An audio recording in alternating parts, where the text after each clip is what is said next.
Assalamualaikum warahmatullahi wabarakatuh. Bagaimana anak-anak kabarnya hari ini? Semoga kalian selalu dalam keadaan sehat dan tetap semangat dalam belajar meskipun kalian belajar dari rumah. Untuk materi kita hari ini, kita akan mempelajari tentang listrik statis.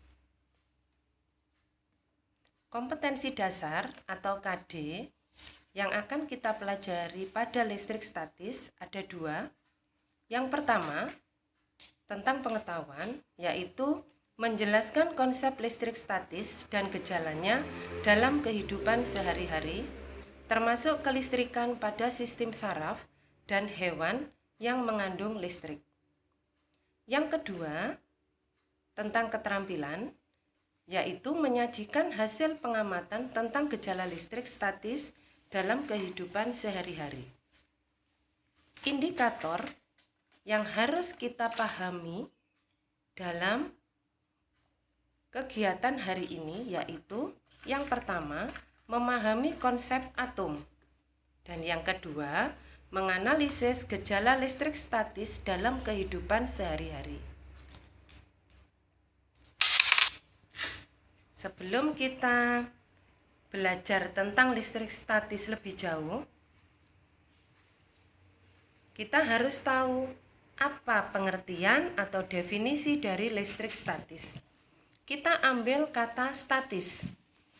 Statis adalah tidak mengalir, sehingga listrik statis bisa diartikan listrik yang tidak mengalir.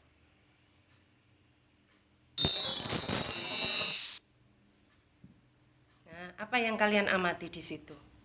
Ada penggaris yang terbuat dari plastik, kemudian ada sobekan kertas kecil.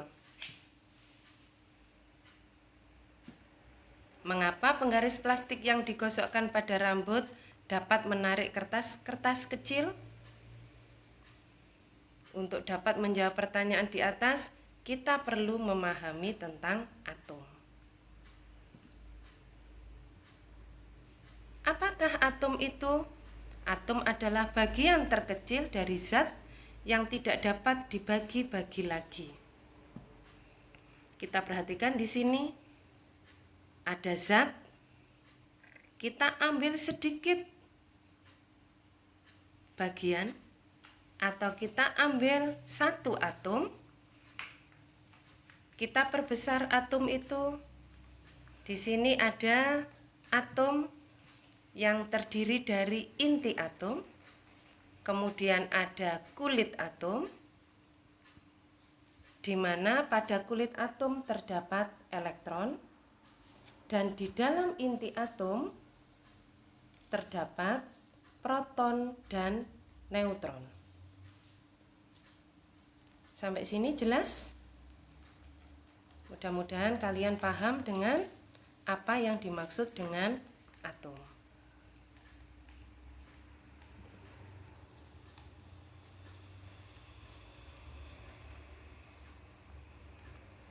Zat padat adalah zat yang susunan partikelnya sangat rapat dan teratur. Nah, kita perhatikan di sini. Kita ambil satu partikel dari zat padat.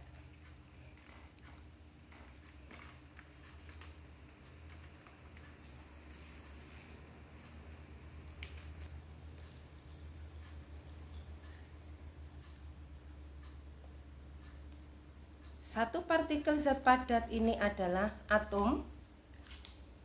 Di dalam inti atom terdapat neutron dan proton.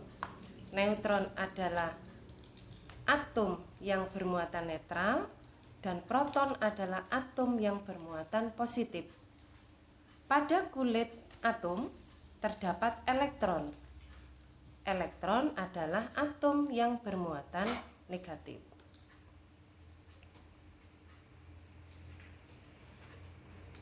Bagaimana muatan listrik pada benda bisa terjadi? Kita perhatikan di sini ada dua benda A dan B, di mana elektron pada benda A akan pindah ke benda B.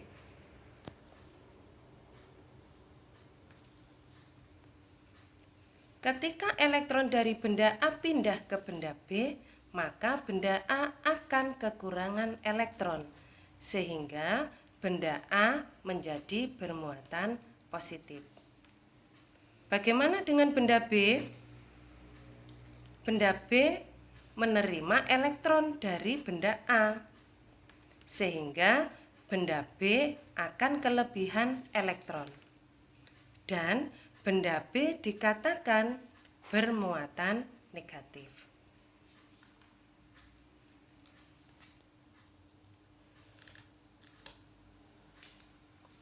Coba perhatikan, di sini ada dua benda, yaitu penggaris plastik dan kain bol. Kedua benda ini bermuatan netral. Nah, coba perhatikan di situ. Penggaris plastik digosok dengan kain bol, apa yang terjadi?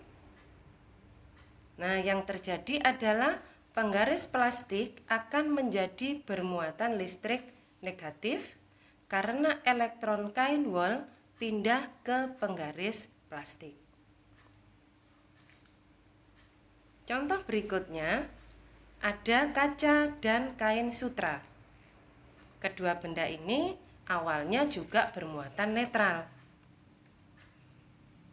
Nah, apa yang kalian amati di situ? Iya, betul. Kaca digosok dengan kain sutra. Apa yang terjadi? Kaca yang sudah digosok dengan kain sutra akan bermuatan positif karena elektron dari kaca pindah ke kain sutra. Bagaimana, sudah jelas ya tentang materi listrik statis yang kalian pelajari di awal tadi? Kalau sudah, kalian bisa menuliskan tugas ini di buku catatan. Kalian kerjakan di buku catatan apa yang sudah kalian pelajari tadi. Tugas yang pertama yaitu apa yang akan terjadi jika benda-benda yang telah bermuatan listrik tersebut didekatkan. Tugas yang kedua, buatlah kesimpulan dari materi yang sudah kalian pelajari hari ini. Bagaimana? Sudah jelas ya untuk materinya beserta dengan tugasnya. Tugas bisa kalian kerjakan di buku catatan, dijawab di buku catatan, dan bisa kita lanjutkan dengan materi berikutnya minggu depan. Untuk materi listrik statis hari ini cukup sampai di sini dulu. Mudah-mudahan apa yang kita pelajari hari ini bisa bermanfaat. Sekian, terima kasih. Assalamualaikum warahmatullahi wabarakatuh.